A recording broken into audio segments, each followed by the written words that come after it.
Thank you, Pascal. It's a pleasure to have your talk in this event. I will present now Pascal. Pascal is the scientific director of the Digital Systems and Integrated Circuit Division in CEUA-List, Grenoble, France. He received his PhD from Grenoble Polytechnic Institute in 2001, designing an asynchronous microprocessor. After 4 years with SK Microelectronics, he joined CEUA-List in 2003 in the Digital Design Lab. His research interest covers a wide spectrum of circuits and system-level design, ranging from system integration, multi-core architecture, network-on-chip, energy-efficient design, related to design aspects, and strong links with advanced technology such as 3D integration, non-volatile memories, photonics. He was project leader on 3D circuit design integration since 2011. He has authored and co-authored more than 100 papers and holds several patents in the field of digital design. He authored a book chapter on 3D integration in VLSI circuits, implementation, technology, and applications. Okay, Pascal, it's with you now. Let's start. Okay, hello everybody. So many thanks, Fernando, for the introduction. Many thanks again, Ricardo, for the invitation to this CAS workshop. So it's really my pleasure to be with you here today, presenting our work from CA, Leti, and List in Grenoble. So unfortunately, I will not be able to be physically present in Porto Alegre today. I know the town and I know all these people, so it would have been my great pleasure to be there. But let's go to the presentation, and I would like to present you a very quite large overview about what we are doing in CA-Leti in Grenoble regarding 3D technology for heterogeneous systems, and I would like to present you the reality of the technology and some perspectives in terms of both technology and architecture for all this new computing paradigm. So everybody is talking about AI. And everybody is talking about, we want to remove this AI from the cloud. So as of today, if we are thinking about simple sensor applications and about our everyday life for AI applications, all the inference and deep learning are done in the cloud using raw data and a large GPU, which are very power hungry. In the immediate term, we would like to embed all the AI mechanisms into cyber physical systems. They could be automotive, robots, and all that kind of things, and smart sensors. But for that, we would like to have the inference attached to the device, while the deep learning would still be done in the cloud. In that sense, we would have multi-sensor, data fusion, pre-processing, all that attached to the sensor. On the very long term, we would like to move to bio-inspired computing, where both inference and learning would be done close to the user, so that AI is not done anymore in the cloud, but only the knowledge and the rules of creating some new information and formatting all that information would be shared through the cloud. But the inference and the learning would be done both onto the device. This is very futurist, of course, but to be able to achieve that using the ongoing technology, we need to improve a lot the power efficiency of our devices. We need to keep the data local. We need to reduce the latency. We need to have better flexibility, scalability, cost, and so on. And the main objective of that is to be able to have a very tight integration of all this AI computing within the sensor and our medium interface computing devices ourselves. In order to be able to achieve that, unfortunately, Moore's law is slowing down. And we all know that only a couple of foundries are left in the ultimate scaling race with TSMC, Intel, Samsung. The design cost is exploding for very advanced technology nodes, and the number of new devices a year is diminishing quite a lot. And everybody is pushing towards dedicated hardware generators like GPU, NPU, FPGA, and so on. So to be able to achieve all these objectives in terms of application and using the ongoing technologies that are existing, we need to have new design paradigm in terms of both technology and architecture. And what we're proposing today is to use the 3D technology and to move progressively from IP reuse to chiplet reuse. 3D technology is quite well known, and I will present later on a bit more how all that is working. So the idea is, instead of stacking single device and single piece of silicon into a package onto a board, the idea is to stack multiple devices onto a single package. to have more integration, more functions, more memory, and better yield at the end. And this Lego-like approach, as we can see in this simple cartoon, either in the 2D direction or in the 3D vertical direction, allows to do heterogeneous integration.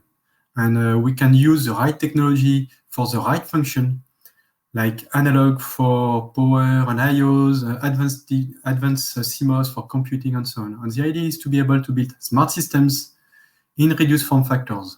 And this 3D technology is really the reality in many products, and I will show some example of products. So, for example, here you have one second. Let me put my pointer. So we have a GPU using some HBM memories from AMD, integrating 3D memory on top of 2.5D passive interposers attached to the GPU accelerators, while on the other direction, we have 3D image sensors from Sony stacking using BSI stacking of an image pixel wafer onto the computing of the image sensor.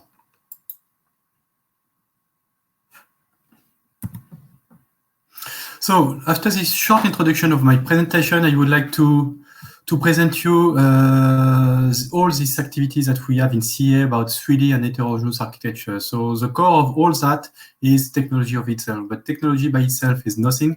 So we need to bring some energy efficient solutions and architecture all around that and the appropriate design methodologies to bring more memory, better hierarchy of the design, and to have better coupling of computing and the memory, all that together.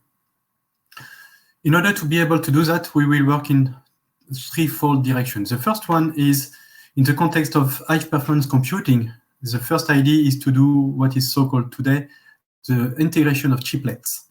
And I will present some smart interposers that we have done recently that are able to integrate AI accelerators and using advanced partitioning. All that is targeting high-performance computing as well as embedded HPC, like the future devices that we could embed in robots or automotive applications.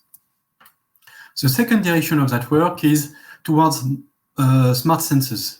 So instead of going horizontal and using 3D technology for horizontal stacking, we would go to vertical stacking, where we would have multi-layer structures, in-sensor computation, in-sensor AI features, and targeting cyber-physical system applications.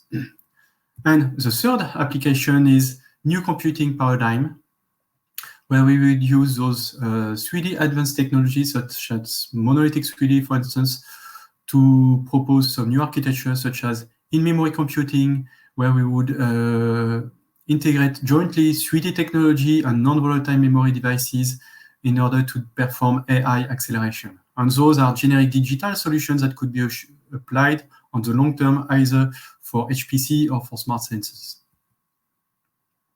So after this introduction, let's go back to the 3D technology. So all the packaging technologies are really advanced now.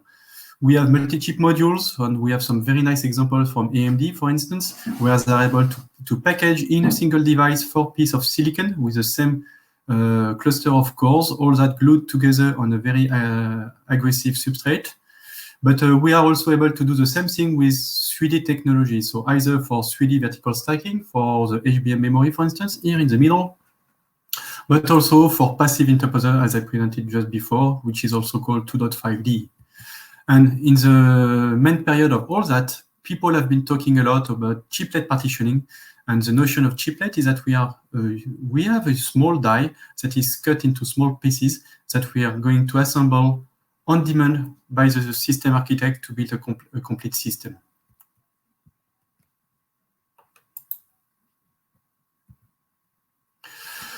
This 3D technology is not new, of course, and everybody worldwide are working on that. And for instance, I want to mention a big program in the US called the DARPA CHIPS program that has been brought by the Department of Defense. And the idea is to provide those small pieces of chips so that you can build on-demand communication IP, radar chiplet-based design, and so on. And by using custom chiplets as those ones and commercial chiplets, the DARPA would be able, to build differentiated products for their own applications.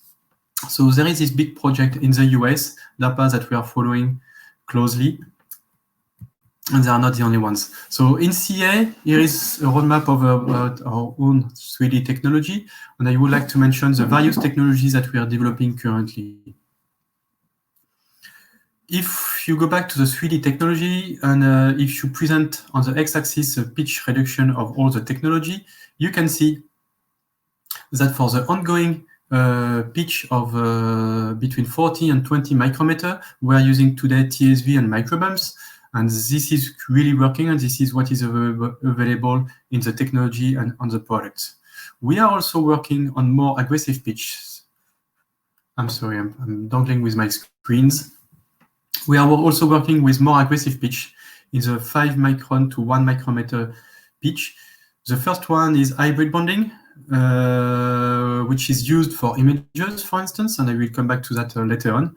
But we are also working on die-to-wafer using hybrid bonding in the pitch of 3 to 5 micrometer. And the idea is to replace the existing chips that are built using those technology and by using this technology on the medium term. On the very long term, we plan to use this monolithic 3D technology that I will present later on during my presentation, where the pitch of the technology is in the order of 100 nanometer.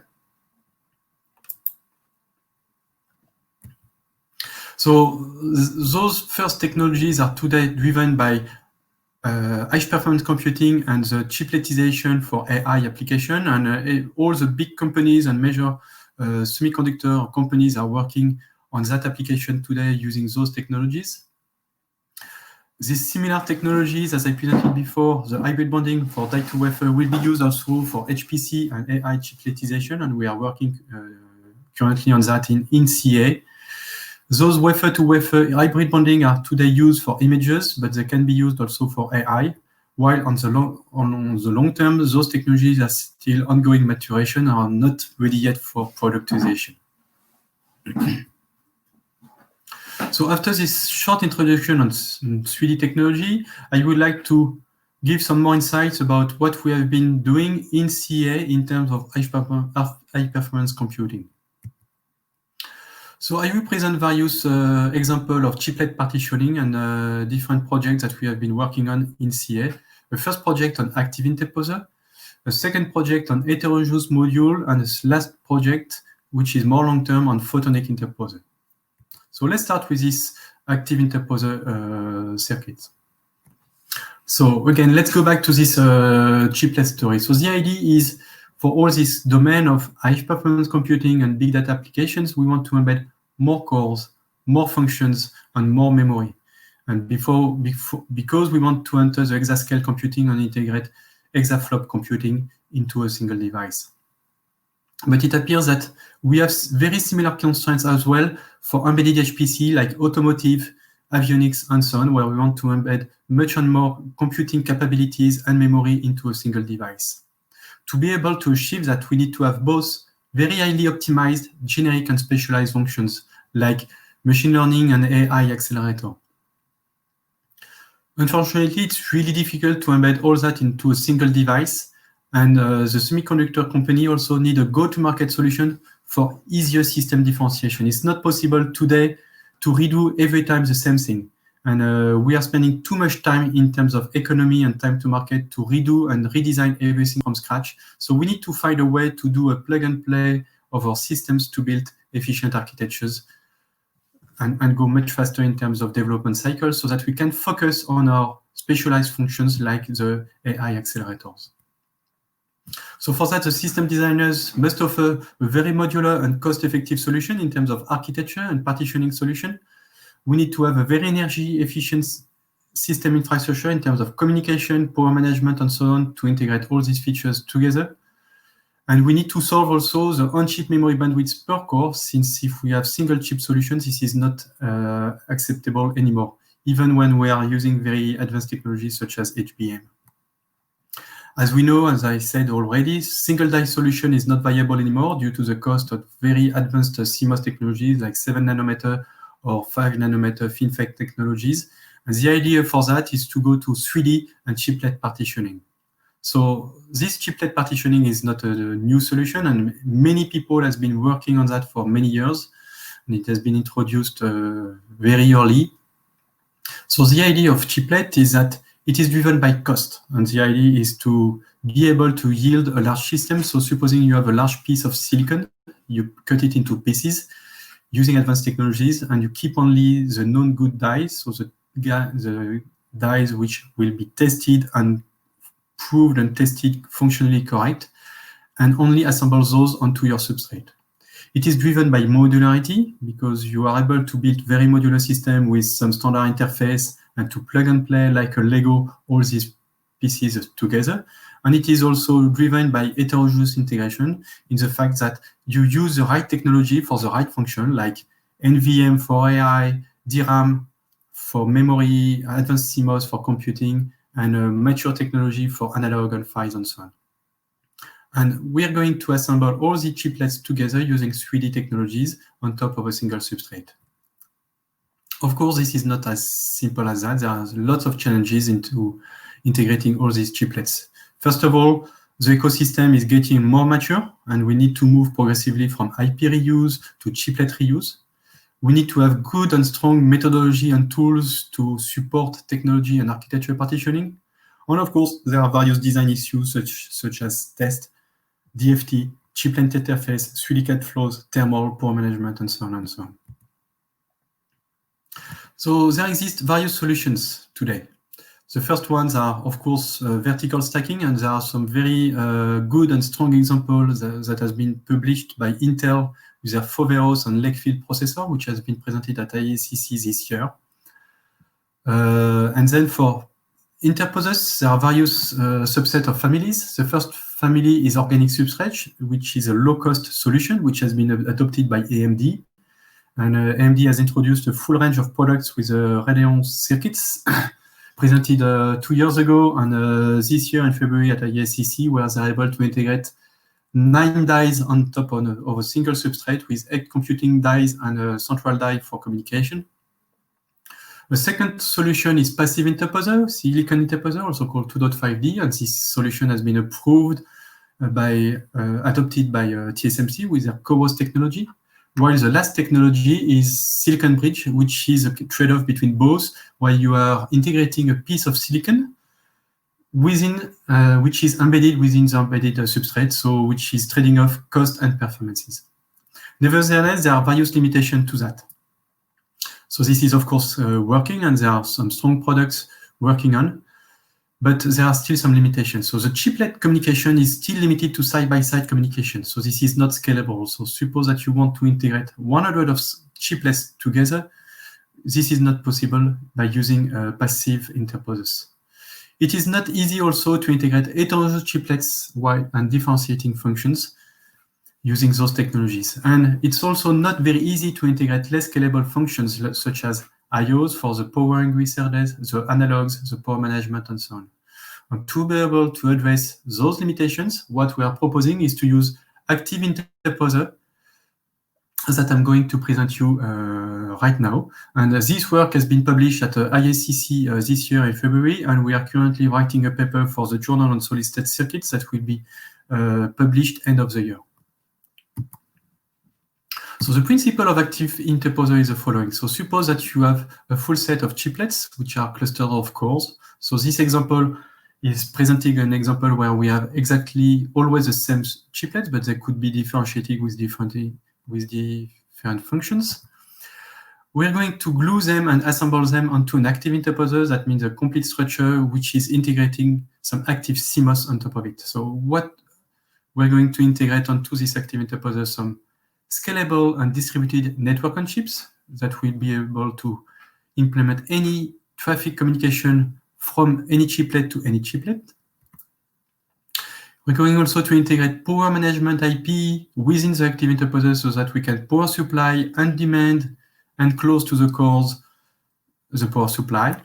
We're going also to integrate all the system-on-chip infrastructure such as the analog, the I/O, the SerDes, and the DFT structures for testability purpose. And we could also integrate additional features to propose some differentiated functions in terms of system integration. To be able to achieve that, we need to use mature CMOS technology for the active interposer to have a low logic density to preserve the system cost, because if we have two aggressive CMOS technology for the interposer, of course, the cost would not be acceptable. So this is the principle of the active interposer, and based on that principle, we are proposing this architecture. So we are integrating 6 chiplets, 3D stacked onto this active interposer. So each chiplet contains 4 clusters of 4 cores. We have a scalable cache coherency architecture with level 1, level 2, and level 3 caches. We have 6 of them, which are extended using these 3D plug communication interfaces with 3 different set of protocols, level 1 to level 2, level 2 to level 3, level 3 to external memory, the blue, green, and red ones, which are extended throughout the active interposer to be able to communicate from any chiplet to any chiplet. So in this active interposer, we have distributed network on chips, embedded routers and pipeline links. We are also integrating power management IP to power supply and demand each chiplet, and all the memory, controller, and system IOs to be able to go to the outside world, onto the board. All that is integrated finally onto an organic substrate. The final picture of the device is the following, where we have these 6 chiplets in FD-SOI 28 nanometer technology, which are 3D stacked onto this active interposer in 65 nanometer technology. As a total, we have 96 cores spread in those 6 chiplets. So let's now zoom into the network on chip architecture details. So if we are zooming into this active interposer, we can see those different system level interconnects from the chiplets extended to the active interposer. Here we have routers, we have pipeline links, and 3D plugs in order to make the communication between each chiplet to the other ones. We have multiple network on chip with different 3D plug communication IPs. Each 3D plug is implementing the logical and physical interface for chip-to-chip communication. And we have 2 different kinds of version of that, one synchronous and one asynchronous version. I will present that in more details afterwards. And then we have 2 different sets of chiplet-to-chiplet communication schemes. Some is passive links for short communication, chiplet-to-chiplet, where we have only wire from one chiplet to the other one for short reach communication, while we have also active links for long reach communication for L2 and L3 refill, which are allowing chiplet to any chiplet scalable traffic through the whole architecture. So this 3D plug communication IP, here is some layout view about how it is implementing onto the circuit. So we have the chiplet interface, the chiplet layout, just here. I'm sorry, I have some lag on my mouse. So this is the layout of the chiplet with the 4 clusters, including the computing cores and the level 1, level 2, and L3 tiles. And in each corner of the chiplet, we have this 3D plug interface IP. And if we zoom in, we can see the logic behind, but also the micro bumps with a pitch of 20 micrometer pitch. And below each bump, we have the 3D I/O cell that we call the micro buffer, which is a 3D I/O able to implement the communication with the external world. And this micro buffer standard cell integrates a bidirectional driver, ESD protection, pull-up for protection, and level shifter to be able to bridge the voltage domain between the chiplet and the active interposer. So this is a 3D plug communication IP. And using this 3D plug, we have 2 versions of that. So we have a synchronous version of it for chiplet-to-chiplet communication. And for that, we are using source synchronous communication with clock forwarding. I will not enter into all the details of that. It brings NOC virtualization, high throughput, and low latency, and we are able to multiplex various communication channels onto one single physical interface. We are using credit mechanism with back pressure control for latency compensation, and we are able also to compensate delay for the clock forward unit. And here again, we see the micro bumps and the micro buffer cells also integrated with boundary scan for DFT. All this design is full digital design, full swing logic. There is no DLL. It is pure parallel interface, so we don't have any power hungry SerDes. It is very energy efficient in terms of performance, and it is 2x better compared to the state of the art in terms of circuit performances and picojoule per bit. We have also an asynchronous version of that. And as you may know, I'm an expert on asynchronous design, and I've been working for many years on that, and including in collaboration with people from Porto Alegre with one student a couple of years ago, Julian Pontes, and so we are using asynchronous logic for long-reach communication, and we are using this asynchronous logic because it is very robust, and we are using this quasi-delay sensitive logic.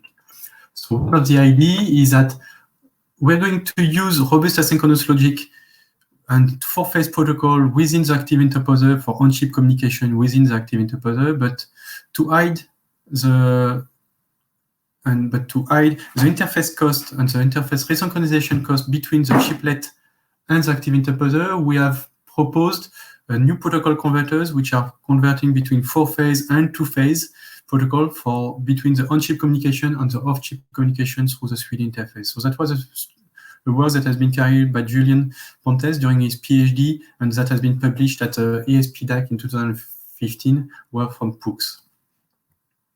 And we are using great performances for that, around 500 megahertz. Let's now compare all the system-level interconnects that we have into this circuit. So here is a layout view of the whole device with the active interposer, and we can see the chiplet location on top of that. And suppose that you want to cross the large distance from chiplet A to chiplet B on a long-reach communication, which is about about 4 centimeter distance. Then the performances that we are able to achieve is about 1 gigahertz for the 3D plug frequency. For the synchronous version, we have 500 megahertz. But in terms of latency, we have the best propagation speed in terms of latency, which is in nanoseconds per millimeter for the asynchronous version, because the asynchronous version protocol is very low in terms of latency because we do not have any skew and hold problem in terms of clocking. And this low latency is 3 times better with regard to the equivalent synchronous nodes that we are embedding into the active interposer as well. So as we can see in that overall table in terms of system-level performances, we need to combine different interconnect types to achieve different performance trade-offs according to if you want to achieve the best throughput at the interface, if you want to achieve the best energy per bit, or if you want to achieve the best latency. And of course, nothing is magic. You cannot get the best of it for one single version, and you need to combine both of them. I would like also to present shortly some switch cap voltage regulators that we have been embedding into the active interposer. So the scheme is as follows. So the idea is to integrate within the active interposer some power supply unit so that we can power supply and demand each chiplet from the outside power voltage source. The idea is to be able to bring dynamic voltage and frequency scaling, local scheme, below each chiplet so that we can communicate and trade off energy and frequency per chiplet regarding the application. Since we are very close to the device, we are targeting very fast transitions in terms of DVFS and to reduce the higher drop effects in terms of power grid. And also, last but not the least, since we are entering with high input voltage up to 2.5 volts, the idea is to reduce the number of power and ground pins onto the package because, as you know, due to the Ohm rule, if you have enter with high voltage, you reduce the equivalent current, which is better in terms of number of balls and package constraints. So this power supply unit is fully integrated. It's switch cap. We don't have any external passive components. We are only using on-chip capacitance, which are MOS capacitance, MOM capacitance, and MIM capacitance, which are interdigit capacitance. And we are able to achieve high capacitance density up to 9 nanofarad per millimeter square. About 50% of the chiplet area above the chiplet is dedicated to those switch cap voltage regulators. And we are also embedding some fault tolerance mechanism.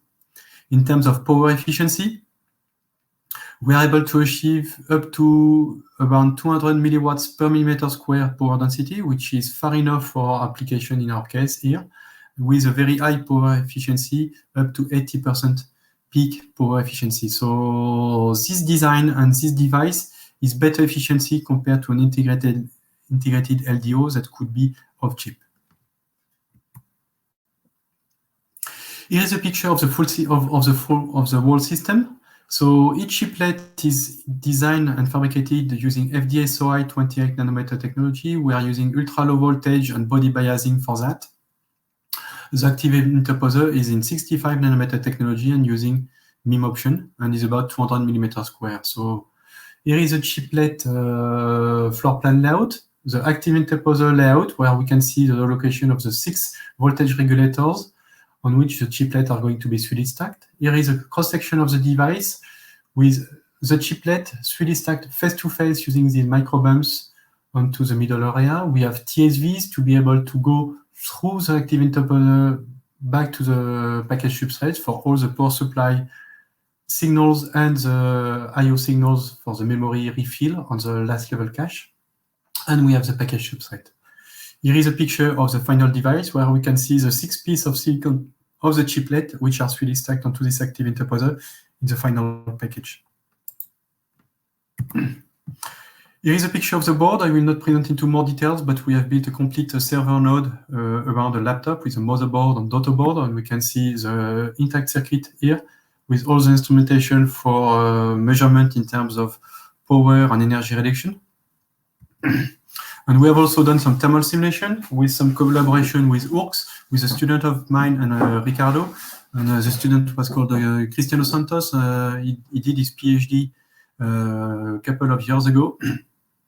And this work has been published in DAC in 2017. And so we have done some power and thermal simulation using some advanced tools for mental graphics. So one of the ideas was to be able to model in a single tool both the 3D design details of the circuit, including the micro bumps, the TSVs, the chiplet location, the active interposer location, but also package substrate, interlayers, the copper lead, and so on. And all that with detailed airflow and heatsink and so on attached to the flow term tools from Mental Graphics. So here are some thermal simulation results where we can show that without any heatsink solution, the device with its power budget about 18 watts, we are achieving 150 temperature, which is of course not acceptable. And with a basic heatsink solution and air fan solution integrated onto the board, we are able to decrease the peak temperature of the device down to 53 degrees. So the conclusion of that is that even if we have an active interposer with some power budget in both the chiplet and the active interposer, we are able to cool down the device and to achieve an acceptable thermal budget of the whole system. So after this first presentation about the active interposer, I would like to bring some results also about an heterogeneous module that we have designed previous year called the Hexanode circuit. So Hexanode is a large circuit and coming from a European project called Hexanode that has started in 2015, which has been completed in 2018. And the idea was, contrarily to the previous project where we had exactly the same chiplet for the whole application, here was to build an heterogeneous module. So we have a multi-chip module, a large multi-chip module with different chiplets, an active interposer. Each chiplet are different. We have some bare die in terms of FPGAs so that we are able to embed reconfigurable computing, and we have lots of system software for system-level partitioning. And this design has been done also in collaboration with the University of Sherbrooke. So here is the detail of the architecture. So we have, again, chiplets with two coprocessors and one from ETH Zurich, including some AI accelerator. We have a generic computing engine from CL80. And we have, again, this active interposer with different 3D plugs, chiplet to chiplet, and external memory interface. All that attached to a single package substrate, a large module, and the FPGA. This design has been published at a VLSI Symposium in 2020 in last June. Here are some cross-section of the device where we can see the micro bumps, 3D stacking the chiplet with active interposer. We can also see some nice cross-section view with the C4 bumps and the ball out of the complete design.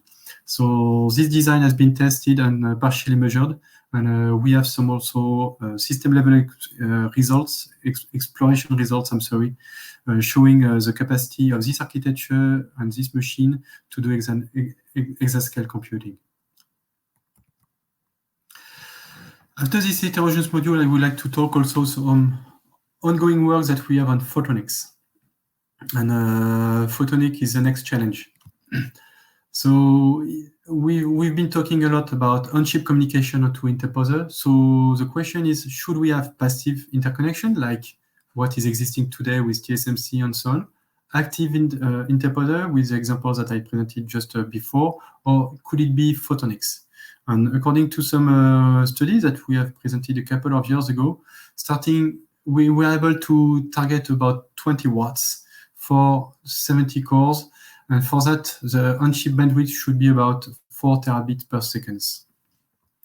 This is still ongoing work, but we believe that chiplet communication with chiplet photonics embedded onto the interposer for chip-to-chip communication should be able to reduce the overall power budget and, of course, latency. In Leti, we have all the key technologies to be able to build that in terms of technology IPs, integrated laser, fine-grained thermal control, circuit switch routing, optical I/O. We have also all the capability to integrate all these systems all together, to couple the fiber onto the device, to assemble the die onto the interposer, the TSV, also to work on the thermal dissipation and stress. And in terms of architecture, we are working currently on a generic EO chiplet for this electrical to optical transfer and communication. We are also working on the optical network on chip topology and all the associated IPs in terms of routing, flow control, and so on.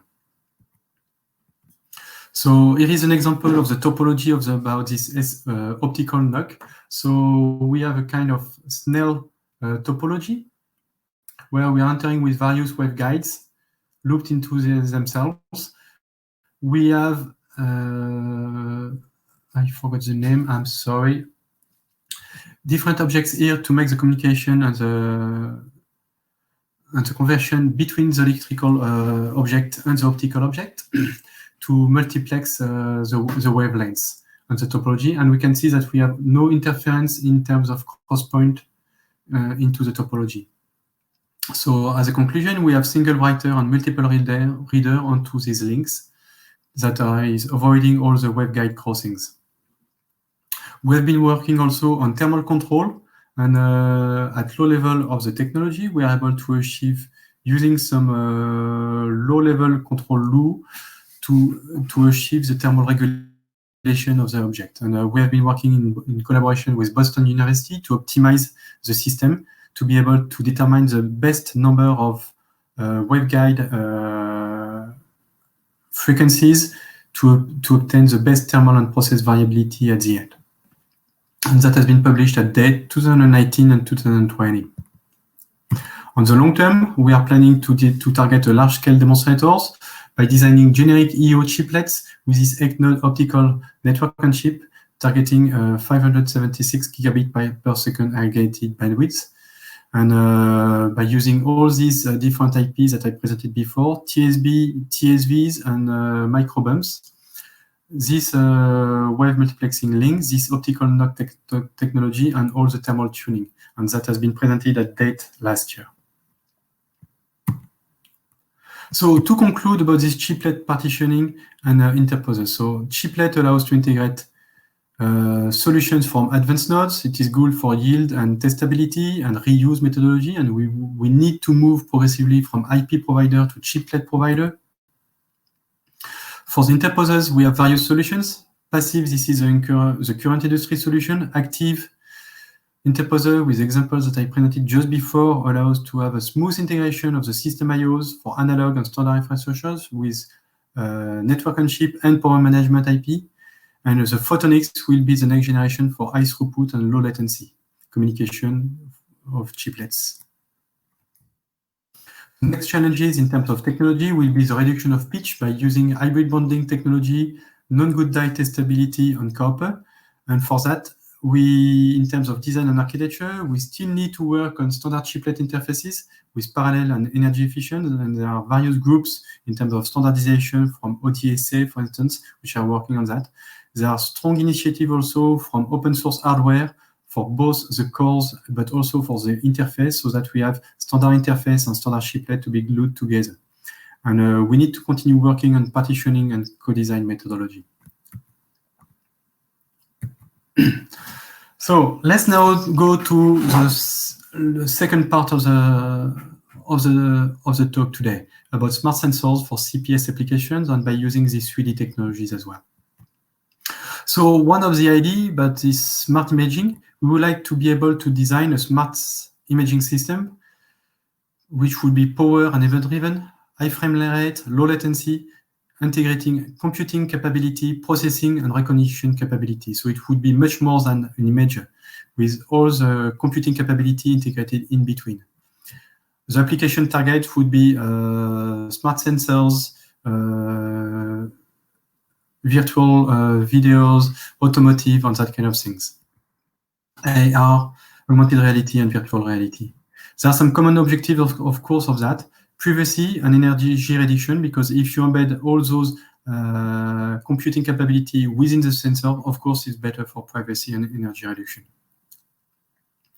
Images have been evolved quite a lot the last 5 to 10 years. Here is a slide extracted from YOL, presenting the evolution of 3D images from single layer with then to BSI, 2-layer, BSI 3-layer, and BSI 4-layer. And there has been a very rapid evolution from all the players worldwide onto that, using the 3D technologies thanks to wafer bonding, pixel post-processing, and multiple layer interconnection using the TSVs. And the idea is that in all those images, we want to have more performance, more pixel resolutions, and better form factor, and better energy efficiency. Here is an example from ST Microelectronics, where we have been able to achieve a 2-layer BSI, so backside illuminated imager, where we have a very aggressive pitch of 1 micrometer pitch using hybrid bonding and wafer-to-wafer technology. And this device is working and has been fully qualified and presented at IADM 2 years ago in 2018. Nevertheless, even if we have very smart images using 3D technology, actually this is still a bit of dummy, because what is happening is that we have a matrix of pixels.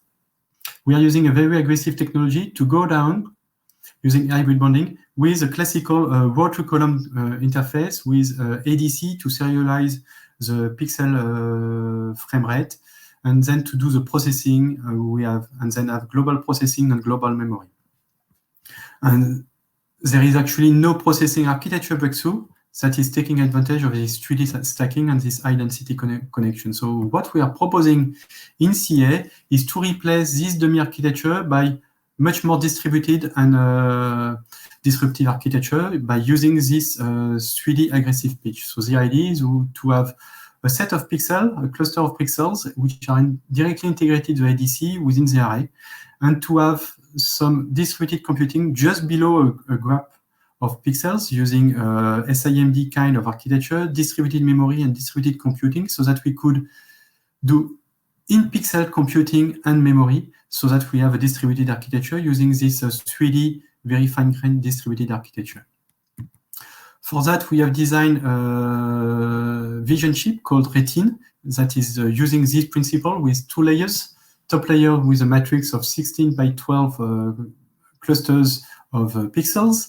On the bottom layer, we have a PMD or MPMD architecture composed of 16 by 12 clusters of PE engines, embedded a total of 3,000 PE engines.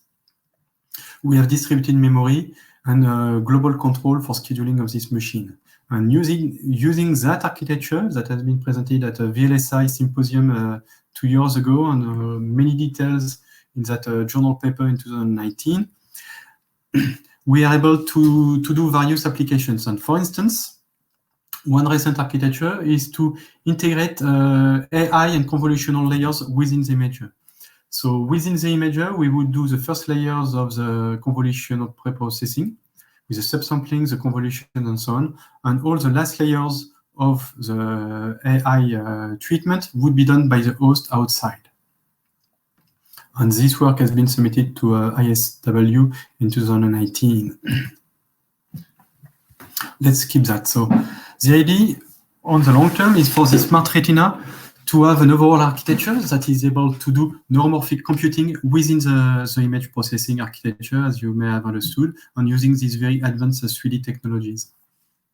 So we would have multiple layers of computing, one layer for acquisition, one layer for analog treatment, one layer for computing, and one layer for memory. All that would be very distributed and parallel at the pixel group and at the computing level, so that we have distributed computing within that and embedding AI architecture.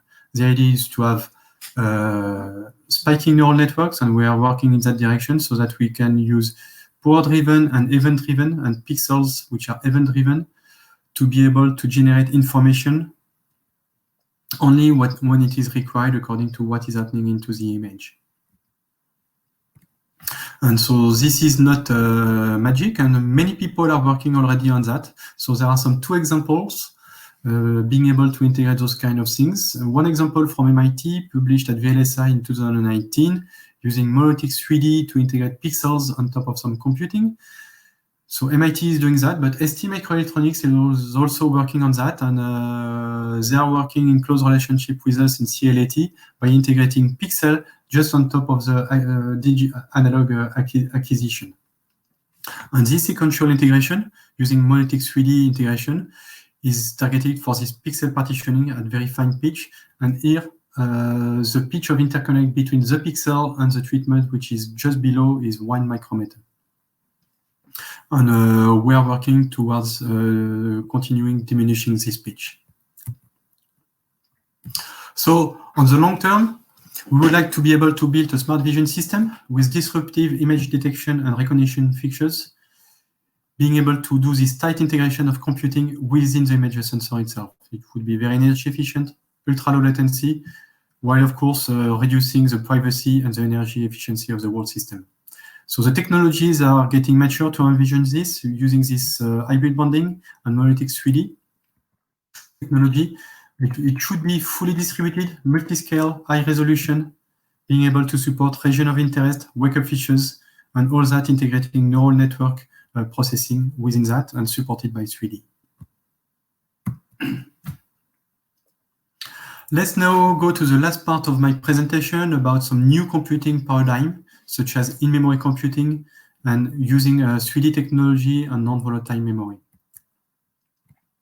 So as you know, we have the memory wall issue, and I will not comment so much about that. I think this is very well known. And due to the technology, we are not able to have enough access to enough memory with the right energy and the right latency. And the poor consumption of access, yes, hi Fernando, yes, 5 minutes, of memory access is much longer compared to computing. So the idea is to do computation immersed in memory. So what we would like to design in terms of future architecture is that kind of things with in-memory computing, fully distributed, using both in-memory computing features in terms of architecture, using Monolithic 3D with a very distributed and fine-grained communication between all the tiles, and using non-volatile memory on top of the layers for more memory density. We have some first results of that. We are using today in-memory computing and near-memory computing architecture using SRAM tiles, and we are integrating those in-memory computing features with digital computing within the SRAM tiles. And we have proposed with a student of mine some tiles of computing, which are SRAMs, as we can see here, extended with some in-memory computing capabilities. As of today, integrated in 2D, but on the long term, we plan to integrate that in 3D. And we have access dispatcher, vertical controller, and we are able to have multiple tiles of that, which are reconfigurable, and each tile embedding this in-memory computing. This work has been submitted to IACL PAD 2020. And if we compare that to standard SIMD architecture, we've shown that we can have a speed up in terms of computing capability of 2x for memory-bound kernels, up to 10x for compute-bound kernels. And in terms of EDP, we have 6x or 60x better compared to SIMD architecture. So this is very promising, and this is system-level modeling with quite accurate numbers. Of course, this is not the end of that. And we are working in relationship with Stanford University. And Stanford has been working for many years on this next architecture by integrating both non-volatile memory, computing, carbon nanotube, all that using Monolithic 3D, and they have some early results on that. And yes, Fernando, I'm almost done. And we are now working in collaboration with them about the integration of more memory. For instance, we have some early results of the integration of non-volatile memory with multiple value OXRAM cells with 5 value per cells, which is bringing 5 times better memory density at the memory level. And we have designed that using some Leti technologies in 130 nanometer technology. And all that has been published at AEDM and ASCC last year, if you want to go have more details on that. And the last thing is Monolithic 3D. So we are working a lot in Leti and CA on Monolithic 3D. So the idea is, instead of stacking chiplets or interposers on top of themselves, the idea is to integrate transistors on top of transistors, and we are working in that. This is called CoolCube because we are using a cold process to be able to do that. And by stacking transistors, we are able to achieve a very low pitch, as low as 100 nanometer technology. So this is working, and we have some early silicon results of the transistors and showing the capability of fabricating those designs. We have developed some PDK and standard cells and SRAM in some previous European projects. And we have designed a RISC-V processor with my colleague Sébastien Turiès that has been published in Date 2020. And we have designed a single-core processor, RISC-V core with its memory, which is 3D stacked on top of himself using this Monolithic 3D technology. So the circuit has been tapped out and is currently in fabrication. We have also worked on thermal, but I will skip that and we'll go to the conclusion. So on these long-term architectures, so the idea is to go towards regular and unconfigurable computing, as you may have imagined, to go towards memory-centric architecture, which would be very energy efficient. We have the right technologies to be able to achieve that. Monolithic 3D for dense interconnects, non-volatile memory, and OXRAM for very dense memory with multiple value. And we are working on the building bricks of that with in-memory computing tiles and multiple value non-volatile memory for storage, so that we could have a very dense computing cube at the end. So closing my presentation, so I presented to you those 3D technologies, which are the core and the strong enabler towards that. So first results are regarding high performance computing, but we are also working in the direction of smart sensors with this new computing paradigm. Of course, we can also bridge between those technologies together towards more scalable and dense memory computing cubes, and we could imagine building those cubes together and 3D stacked side by side. But we would like also to use those computing mechanisms into the smart sensors, as you may imagine. So just to conclude, chiplet partitioning is now existing. The ecosystem is there and it should ramp up at medium term through the industry. If we want to continue in terms of research, we need to think parallel and distributed. This is the only way to go and to move. If we wonder about what technology will be ready for your next problem, should it be monolithic or hybrid bonding, both may coexist, I would say. So depending on the maturity and if the right pitch is solving your problem of distributed system architecture. Short-term challenges, integration of more heterogeneous functions, partitioning methodology, and open source. And I strongly think that open source hardware for both the cores and the interface is a solution to go faster in terms of research. And a long-term challenge, photonics and in-memory computing. And I think I'm done for today. So many thanks again for listening to me today. And if you have any questions, it will be my pleasure to answer to you.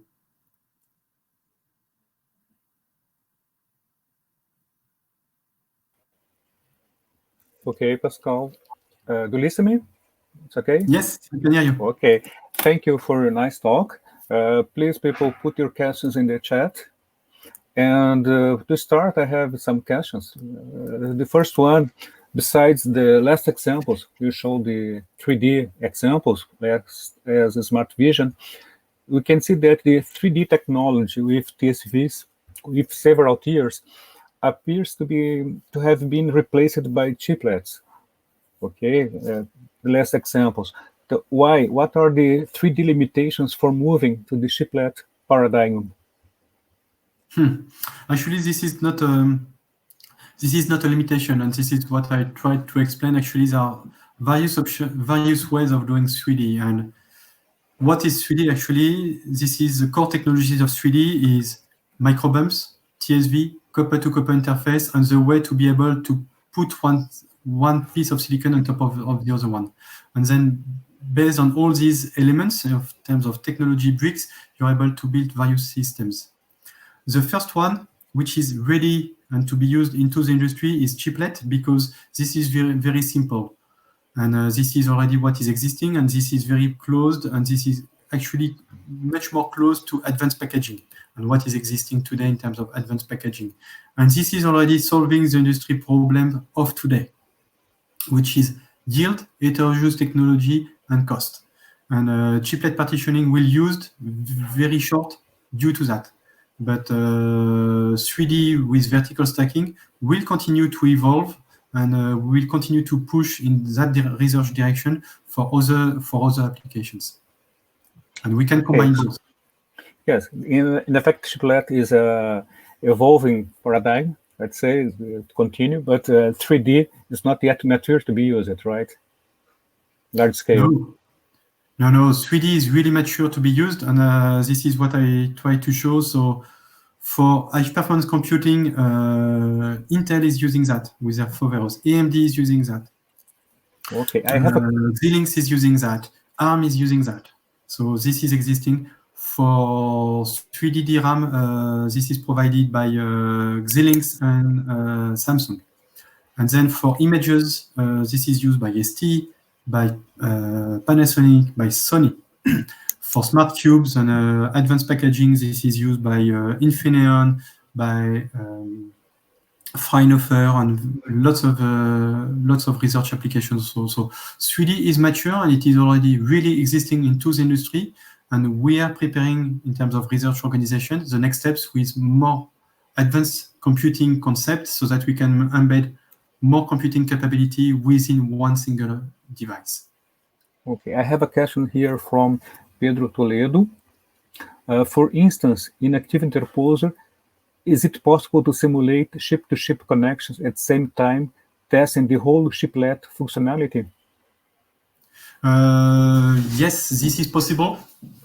So, for instance, coming back to the previous circuit that I presented in more detail at the very beginning with the Active Interposer, we have been able to simulate full system with the 6 chiplets in FD-SOI 28 and the Active Interposer in 65 at both RTL level, of course, which is a technology agnostic, but also after implementation, we're using a Verilog back-annotated SDF with multiple technology, all that in a single simulation, including the links. Okay. I have another one here from Ricardo Reis. Have you done a comparison between Mono 3D RISC-V and other RISC-V implemented with traditional technologies? Yes. So I didn't present that. Thanks, Ricardo, for the question. Good question. I didn't present that just here. Let's go back to that. It was just there. So this is some result from my colleague Sébastien. I don't think I have the result here. I just have so we have two versions of that design of this RISC-V, 2D version of the RISC-V and a 3D monolithic 3D version of the RISC-V. So actually, we are gaining a ratio of 2x in terms of area, of course. This is just form factor reduction. In terms of performances, we are not gaining anything. Same frequency, about 400 megahertz. While for energy efficiency, we are gaining about 10 to 15% thanks to wire load reduction in terms of total length of the nets. So little gain, form factor reduction, no gain in terms of performance, and a little gain in energy. So the details are in that paper if you want to have a look. Okay, thank you. Another one from José Gilson. Where is the monolithic 3D chips fabricated? Do you have fabrication facilities within CILT in Grenoble for that? Yes. Hi, thank you, José Luis, for that question. Yes, I didn't present maybe who we are in CA, but in Leti, in Grenoble, we are a big research organization, about 2,000 people, and we have some cleaning room facilities and fabrication facilities. So this monolithic 3D technology is designed and fabricated in Grenoble. Okay, let me see if you have another questions. Well, I have one, waiting for other questions. So NOCs are also moving to the active transposer. Pascal. And the question is, a question I made is, network on chips are also moving to the active transposer. The active transposer, for example, also has a network on chip. Yes. And you tell the main difference, considering, for example, a traditional network on chip with a network on chip in interposer, the distance? Yes, actually, there is, conceptually speaking, there is no difference. A network on chip is always a network on chip, so you can build the topology that you wish. So in our case, this is a 2D mesh, as you may imagine. So let's go back to 1 second.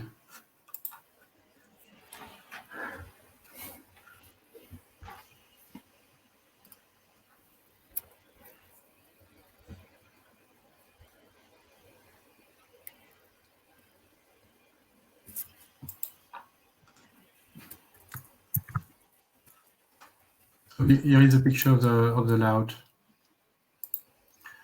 So here we have, into this active interposer, we have some 2D mesh with distributed routers and pipeline links.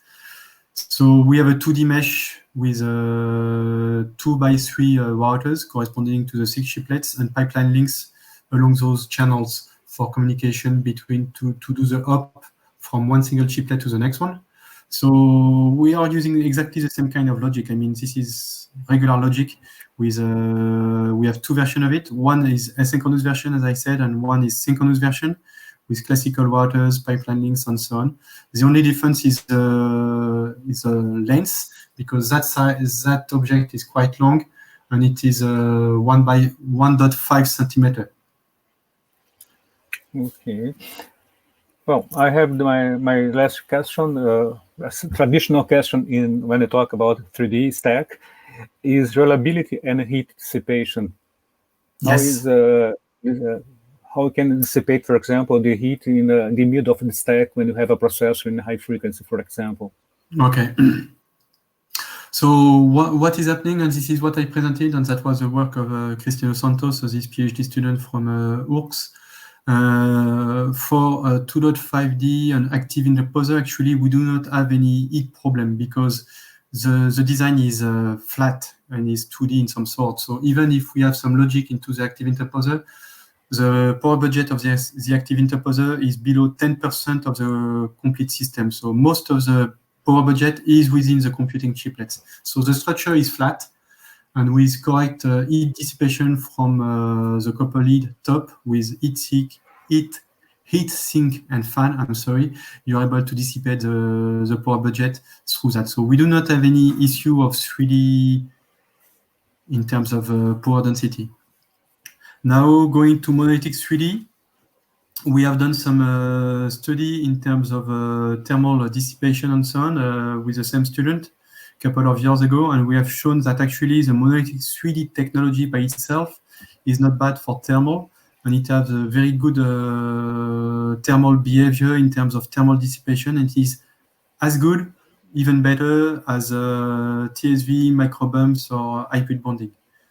So that means that we are able to extract heat from the device. But of course, if this is too small because you have 2 layers of computing at 200 watts in a too small volume, of course, it will not work. So it's not a problem of 3D technology by itself. It's a problem of power density in the device. Okay, thank you very much. I think we don't have any last questions. Well, thank you again for your nice talk, Pascal. Okay, thank you so much. And so it was really my pleasure to come and present our work and vision in your workshop. Thanks, Ricardo, and thanks, Fernando, again. Okay.